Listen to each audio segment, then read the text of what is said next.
Hey iconic viewers, vanakkam and welcome to our channel Icon. எந்த ஒரு நல்ல படைப்புக்கும் ஆதாரமே அந்த படைப்புக்கு கிடைக்கிற அங்கீகாரம் தான். அந்த வகையில பிரம்மாண்ட படங்களை உருவாக்குற ஹாலிவுட் படங்களுக்கு கிடைக்கிற மிகப்பெரிய அங்கீகாரம்னா அது ஆஸ்கர் விருதுகள் தான்.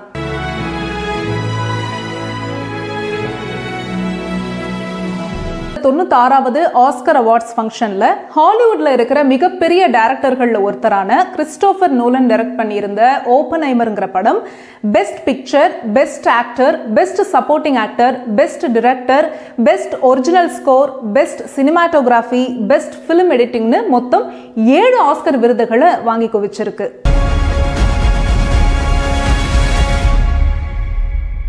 அப்படி அந்த படத்துல என்ன இருக்குங்கிறதையும் அதோட அந்த படத்தை பத்தி உங்கள பலருக்கும் தெரியாத ஒரு சில அன்னோன் ஃபேக்ட்ஸ்களையும் தான் இந்த வீடியோல நான் உங்களுக்கு சொல்ல போறேன்.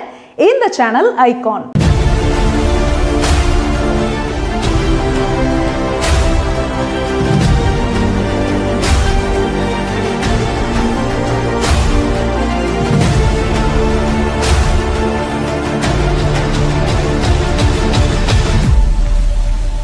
இந்துக்களோட புனித நூலான பகவத்கீதையில கிருஷ்ணர் சொல்ற ஒரு வசனம் வரும். இது உலகம் அழியும் நேரம், நானே உலகத்தை அழிப்பவனாகிறேன்னு. இந்த வசனத்தை கொஞ்சமா மாத்தி பகவத்கீதை வசனத்தை சுட்டி காட்டி மிகப்பெரிய சயின்டிஸ்ட் ஒருத்தர் தன்னோட கண்டுபிடிப்பு வெற்றி அடைஞ்சதை பார்த்து வருத்தத்தோட இந்த வசனத்தை தன்னோட பொருத்தி now I am become death, the destroyer of the worlds னு சொன்னாரு. அவர்தான் மிகவும் சக்தி வாய்ந்த அணுகுண்ட கண்டுபிடிச்ச விஞ்ஞானி ஜே ராபர்ட் ஓப்பன்ஹைமர்.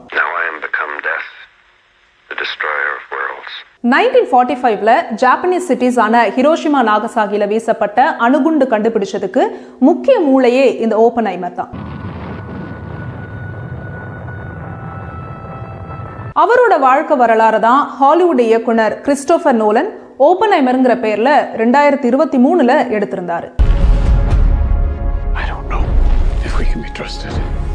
இந்த படத்தோட கதையை விழாவாரியா நோலனே படமா எடுத்ததால நான் அதை இந்த வீடியோல சுருக்கமா சொல்லிட்டு ஃபேக்ட்ஸ்குள்ள போயிடுறேன். கம்யூனிசத்து மேல தனி ஈர்ப்பு கொண்டிருக்கிற ஓப்பன்ஹைமர் ரஷ்ய கம்யூனிஸ்டுகளுக்கு உதவுனாரா அப்படிங்கிற விசாரணையோட பேக்ட்ராப்ல தான் இந்த முழு படமும் சொல்லப்படுது. 1920கள்ல இங்கிலாந்து மற்றும் ஜெர்மனியில இருக்கிற புகழ்பெற்ற கல்வி நிறுவனங்கள்ல தன்னோட மேற்படிப்பை தொடர்ற இளம் வயசு ஓப்பன்ஹைமர் நமக்கு காட்டப்படுறாரு. அது தொடர்ந்து கம்யூனிஸ்ட் கூட அவரோட நட்பு, அவரோட காதல் வாழ்க்கை, ஹிட்லரோட நாசி படைக்கு எதிரான போர்ல ஓப்பன்ஹைமரோட பங்குன்னு அடுத்தடுத்து காட்சிகள் நகருது. படிப்பு முடிச்சு சொந்த நாட்டுக்கு திரும்புற அவர் அமெரிக்க கவர்மெண்டோட ப்ராஜெக்ட் மேன்ஹட்டன்ங்கிற ஒரு ப்ராஜெக்ட் குள்ள கொண்டு வரப்படுறாரு. இந்த ப்ராஜெக்டோட நோக்கம் என்ன, அதோட முடிவு என்னவா இருக்கும் அப்படிங்கறத பத்திலாம் இவருக்கு எந்த ஒரு ஐடியாவும் இருக்காது. இந்த ப்ராஜெக்டுக்காக அமெரிக்காவோட லாஸ் அலமாஸ்ங்கிற செவ்விந்தியர்களுக்கு சொந்தமான இடத்துல ஒரு தனி நகரமே உருவாக்கப்படுது. அங்கதான் உலகையே புரட்டி போடுற அந்த கண்டுபிடிப்பை தன்னோட டீம் கூட சேர்ந்து உருவாக்குறாரு ஓப்பன்ஹைமர். உலக போர் முடிஞ்சு அமெரிக்காவுக்கும் ரஷ்யாவுக்கும் இடையே கோல்டு வார் நடந்துட்டு இருக்கிற சமயத்துல ஓப்பன்ஹைமர் மேல ஈகோ கொண்டிருக்கிற ஒருத்தர் கம்யூனிசம் மேல ஈர்ப்பு கொண்டிருக்கிற ஓப்பன்ஹைமர் கம்யூனிசம் அதிகம் பேசப்படுற ரஷ்ய நாட்டுக்கு இங்க இருந்தபடியே உதவுறாரா, இவர் இங்க இருந்தா நம்ம நாட்டுக்கே ஆபத்து அப்படின்னு பொய் குற்றச்சாட்டு சொல்லி அவரை குற்றவாளி கூண்டுல ஏத்துறாரு. அதுக்கப்புறம் என்னாச்சு?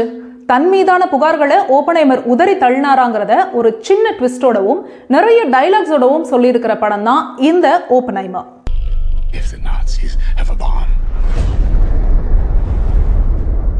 இந்த படம் வெளியான சமயத்திலேயே பலரும் இந்த படத்தை கொண்டாடினாங்க. அதுக்கு முக்கிய காரணம் மேக்கிங். இப்ப எல்லாமே சிஜி மயமா மாறி இருக்கிற சினிமா உலகத்துல அணுகுண்டு சோதனை நடத்துற காட்சிகள் கொஞ்சம் கூட சிஜி கலக்காம எடுத்திருந்தாங்க.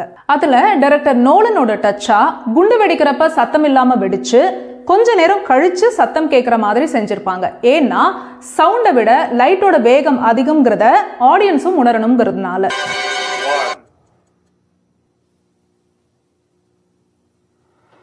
இந்த மாதிரி சில கிரியேட்டிவான ஐடியாஸும் விஷுவல்ஸும் படத்துக்குள்ள இருக்கிற மக்களோட மனநிலையை படம் பார்க்குற ஆடியன்ஸ்க்கு கடத்திடும்.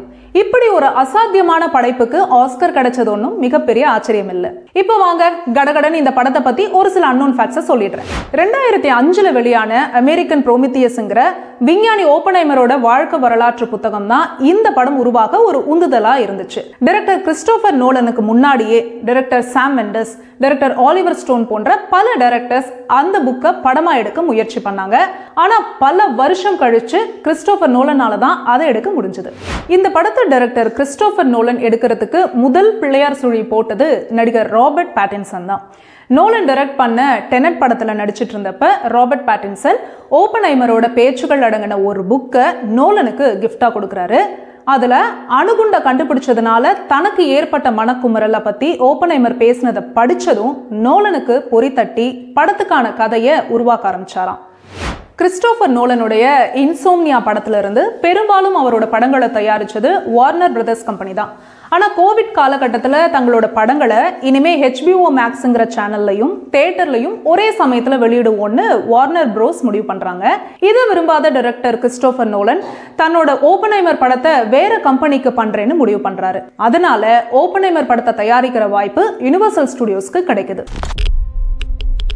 இந்த ஓப்பன்ஹைமர் படம் தான் கிறிஸ்டோபர் நோலன் இயக்குன முதல் வாழ்க்கை வரலாற்று படம். இதுக்கு முன்னாடி இவர் ஹோவர்ட் ஹியூஸோட வாழ்க்கை வரலாறை எடுக்கணும்னு முயற்சி பண்ணியிருந்தாரு. ஆனா அதுக்குள்ள ஹோவர்ட் ஹியூஸோட வாழ்க்கை வரலாறை தி ஏவியேட்டர்ங்கிற பேர்ல வேற ஒருத்தர் எடுக்க ஆரம்பிச்சிட்டாரு. அதனால இவர் அந்த கதையை கைவிட்டுட்டாரு. இருந்தாலும் அந்த படத்துக்கு கதை எழுதின அனுபவம் தான் இந்த படத்துக்கு கதை எழுத உதவிச்சுன்னு சொல்லியிருக்காரு. இந்த படத்துல ஓப்பன்ஹைமரா நடிச்சிருக்கிற சில்லியன் மர்ஃபி என்னதான் ஒரு நல்ல நடிகரா இருந்தாலும் பெரிய பட்ஜெட் படங்கள்ல நடிக்கிற பெரிய நடிகர் இல்ல. இருந்தாலும் டைரக்டர் நோலன் தனக்கு ஒரு நடிகரா சில்லியனை பிடிக்கும்ங்கிறதுனாலையும் சில்லியன் ஸ்லைட்டா பார்க்க நிஜ ஓப்பன்ஹைமர் மாதிரியே இருக்கிறதாலையும் இவரையே ஹீரோவா தேர்வு செஞ்சிருக்காரு. கிறிஸ்டோபர் நோலன் மாதிரி ஜீனியஸான டைரக்டர் படம் எடுக்கிறாருன்னா அதுல நடிக்கணும்னு எல்லா நடிகர்களும் ஆசைப்படுவாங்க. அப்படிதான் இந்த படத்துலயும் நடந்திருக்கு. Robert Downey Junior, Emily Blunt போன்ற நடிகர்கள் தங்களோட சம்பளத்தை குறைச்சு நடிச்சிருக்காங்க. அதோட ஒரு சில பெரிய நடிகர்கள் எல்லாம் தான் எந்த ரோலுக்கு ஆடிஷன் கொடுக்கிறோம்னே தெரியாம ஆடிஷன் கொடுத்திருக்காங்க. டைரக்டர் நோலன் டைரக்ட் பண்ண இன்டர்ஸ்டெல்லர் படத்துல நடிச்சவர் டேமன். இவரை இந்த படத்துல ஜெனரல் லெஸ்லி க்ரோவ்ஸ் ரோல்ல நடிக்கணும்னு டைரக்டர் நோலன் ஆசைப்பட்டாரு. இந்த நேரத்துல டேமனுக்கும் அவரோட மனைவிக்கும் ஏதோ மேரிட்டல் ப்ராப்ளம் இருக்க கவுன்சிலிங் தெரப்பில டேமன் நான் நடிப்புல இருந்து கொஞ்ச நாளைக்கு விலகிக்கிறேன், ஆனா நோலன் கூப்பிட்டா மட்டும் நான் போய் நடிப்பேன்னு கண்டிஷன் போட்டு இந்த படத்துல நடிச்சிருக்காரு. Chance that when we push that button we destroy the world. Chances are near zero. இந்த ஓப்பன்ஹைமர் படத்துல ஒரு குரூஷியலான மொமெண்ட் ஒன்று வரும். ஹிரோஷிமா நாகசாகில அணுகுண்டு வீசுறப்ப ஒரு பொண்ணு செதஞ்சு போறத ஓப்பன்ஹைமர் பாக்குற மாதிரி. அந்த பொண்ணு ரோல்ல மனுஷன் நோலன் நடிக்க வச்சது யார் தெரியுமா? அவரோட சொந்த மகளான ஃப்ளோராவை. இந்த படத்தோட கதை நியூ மெக்சிகோல இருக்கிற லாஸ் அலமோஸ்ல நடக்கிற கதை அப்படிங்கிறதுனால டைரக்டர் கிறிஸ்டோபர் நோலன் எக்ஸ்டீரியர் சீன்ஸை நிஜ லாஸ் அலமோஸ் நகரத்திலேயே எடுக்கலாம்னு நினைச்சாரு. ஆனா இப்ப இருக்கிற லாஸ் அலமோஸ்க்கும் 1940ல இருந்த லாஸ் அலமோஸ்க்கும் நிறைய டிஃபரன்ஸ் இருந்ததுனால நியூ மெக்சிகோல இருக்கிற கோஸ்ட் ரான்ச்ல லாஸ் அலமோஸ் நகரோட செட் போடப்பட்டுச்சு. 3 மாசம் பல பேரோட கடின உழைப்பினால உருவான அந்த செட்ல வெறும் 6 நாள் தான் ஷூட் பண்ணாராம் நோலன்.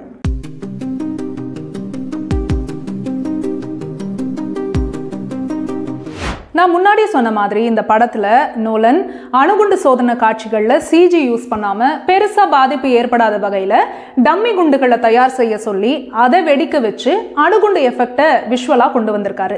இது தெரியாத ஒரு சில பத்திரிகையாளர்கள்லாம் நோலன் இந்த படத்துக்காக நிஜ அணுகுண்டு சோதனையே நடத்திருக்காருன்னு கிளப்பி விட்டுட்டாங்க.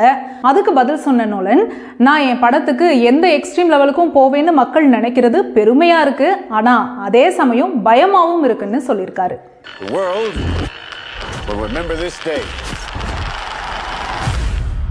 இந்த படத்தை பார்த்திருந்தீங்கன்னா தெரிஞ்சிருக்கும். இந்த படத்துல ஒரு சில காட்சிகள் கலர்லையும் ஒரு சில காட்சிகள் பிளாக் அண்ட் ஒயிட்லையும் இருக்கும். அதுல ஒரு சிக்கல் வந்துச்சு. அது என்னன்னா, இந்த படத்தை நோலன் ஐமேக்ஸ் ஃபிலிம் ஃபார்மேட்ல தான் ஷூட் பண்ணாரு. ஆனா ஐமேக்ஸ்ல பிளாக் அண்ட் ஒயிட் ஃபிலிம் ஃபார்மேட்டே இல்லை.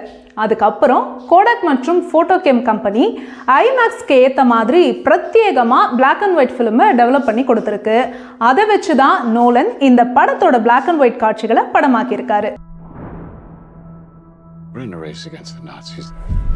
முன்னாடி நான் பகவத்கீதை வசனத்தை பத்தி சொன்னேன்ல, அத நிஜத்துல ஓப்பன்ஹைமர் 1945ல ஹிரோஷிமா நாகசாகி மேல அணுகுண்டு வீசினதுக்கு அப்புறமா ஒரு டிவில தான் அதை சொல்லியிருந்தாரு. ஆனா இந்த படத்துல ரொம்ப நெருக்கமான காதல் காட்சிக்கு நடுவுல ஓப்பன்ஹைமர் அந்த வசனத்தை சொல்ற மாதிரி காட்டியிருப்பாங்க. அதை பார்த்து ஒரு சில இந்திய இந்துக்கள் தங்களோட மதத்தை அவமானப்படுத்துறதா உணர்ந்தாங்க. அது ஒரு சில சலசலப்பை ஏற்படுத்தினதோட பேசு பொருளாவும் மாறிடுச்சு. அப்புறம் காலப்போக்கில் அது தானாவே அடங்கிடுச்சு. Now I am become death. destroyer of worlds. And now I am become death. Destroyer of worlds. இந்த படம் ஆரம்பிக்கிறப்ப இந்த படத்தோட பட்ஜெட் வெறும் $100 மில்லியன் தான் இருந்துச்சு. ஆனால் போக போக பட்ஜெட் $180 மில்லியன் ஆயிடுச்சு. இதில் ஒரு சின்ன கோஇன்சிடென்ஸ் என்னன்னா, இந்த படத்தோட ரன்னிங் டியூரேஷனும் 180 நிமிஷங்கள், அதாவது 3 மணி நேரம். நோலன் இயக்குன படங்கள்லேயே அதிக டியூரேஷன் கொண்ட படம்னா அது இந்த ஓப்பன்ஹைமர் படம் தான். ஸோ அவ்வளோதான். இந்த வீடியோ உங்களுக்கு பிடிச்சிருந்தா லைக் பண்ணுங்க. உங்களுக்கு ஓப்பன்ஹைமர் படத்தில் என்ன பிடிச்சதுங்கிறத கீழே கமெண்ட் பண்ணுங்க. மறக்காம நம்ம ஐகான் சேனலை சப்ஸ்கிரைப் பண்ணுங்க. திரும்ப இன்னொரு சூப்பரான கண்டென்ட்டோட நான் உங்களை மீட் பண்றேன். Until then, bye bye.